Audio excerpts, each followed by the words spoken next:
Hi, I'm Nick the History Kid. I'm a young patriot who loves history. Today, I'm in Jersey City where my dad was born and my great-grandparents entered this country. New Jersey's most visited destination site is the Central Railroad of New Jersey Terminal.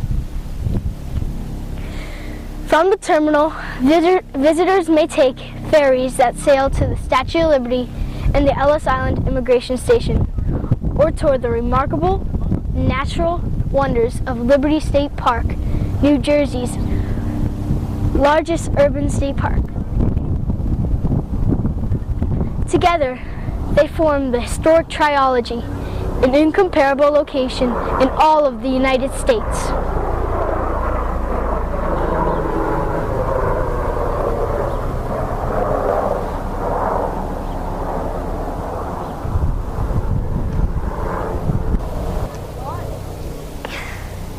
The 1.5 mile terminal complex that stretched along the Jersey City waterfront was developed by the Central Railroad of New Jersey in the 1880s. It was built in Communipaw Cove, once known for its oyster beds and marsh grass.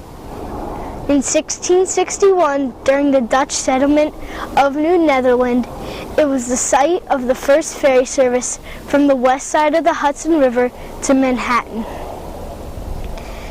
After the beginning of the Americas' early industrialization, the railroad era of the 1840s brought renewed interest to the Jersey City waterfront for freight and passenger service.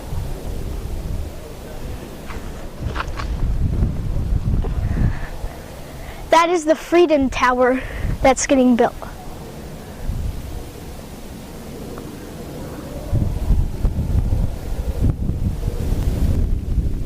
In 1886, the Statue of Liberty was dedicated. The national symbol of freedom drew attention to the Jersey City waterfront called the Gateway to the West.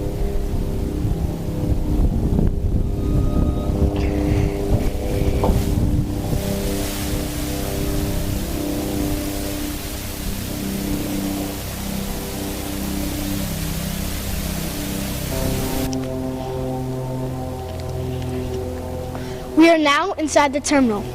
The interior includes a concourse, ticket office, and waiting room. Passengers in this terminal were either going into New York City or anywhere into the interior of our country.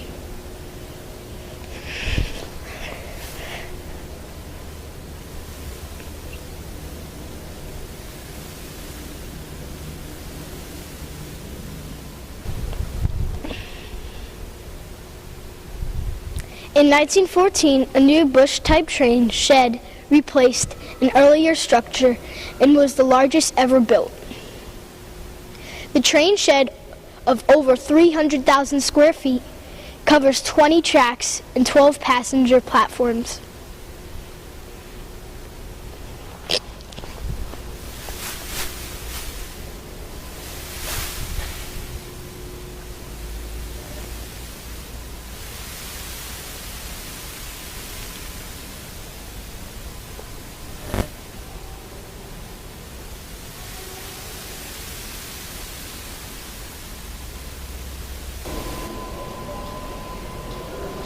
The opening of the new terminal occurred with the time of the heaviest immigration to the United States from Europe. It is estimated that from 1890 to 1915, 9 to 12 million immigrants were processed for entry at Ellis Island and entered the country via the terminal.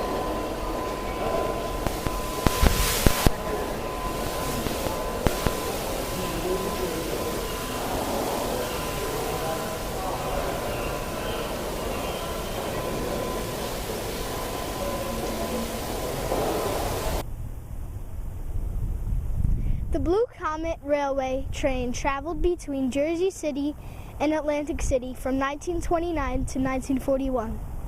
The passengers were offered dining and sleeping cars.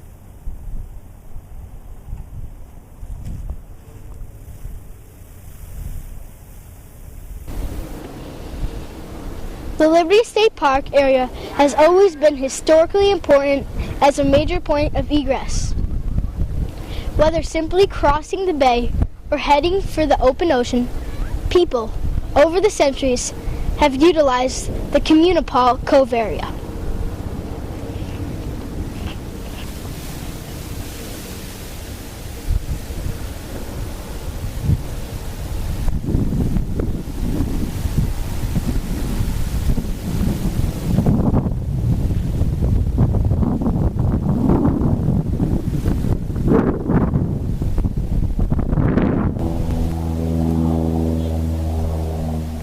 By the mid-1800s, growing populations and the demand for transporting goods and supplies required fast and dependable transportation, and railroads were the answer.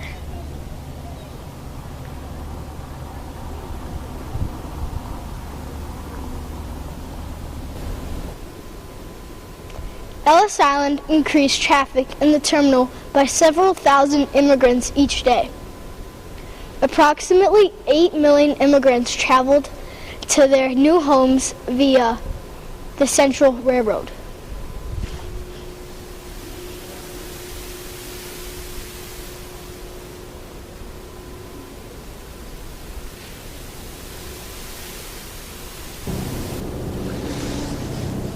My great-grandparents on my dad's side came from Ellis Island and stayed in Jersey City. My great-great-grandparents on my mother's side came to Ellis Island and took the trains to the heart of America.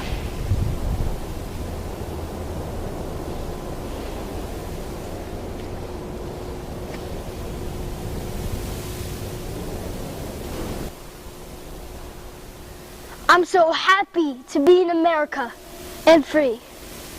I will live a happy life here. This train will take me to my new life in California. All aboard!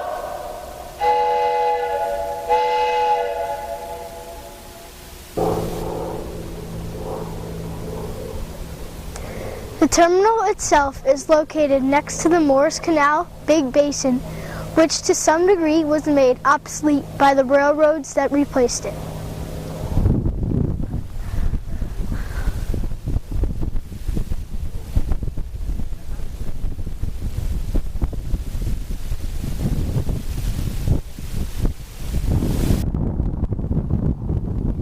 Eventually, railroad traffic and travel decreased. The decline on immigration and the Great Depression severely hurt the rail industry. In 1967, everything ended here. After a major cleanup, Liberty State Park opened on June 14, 1976.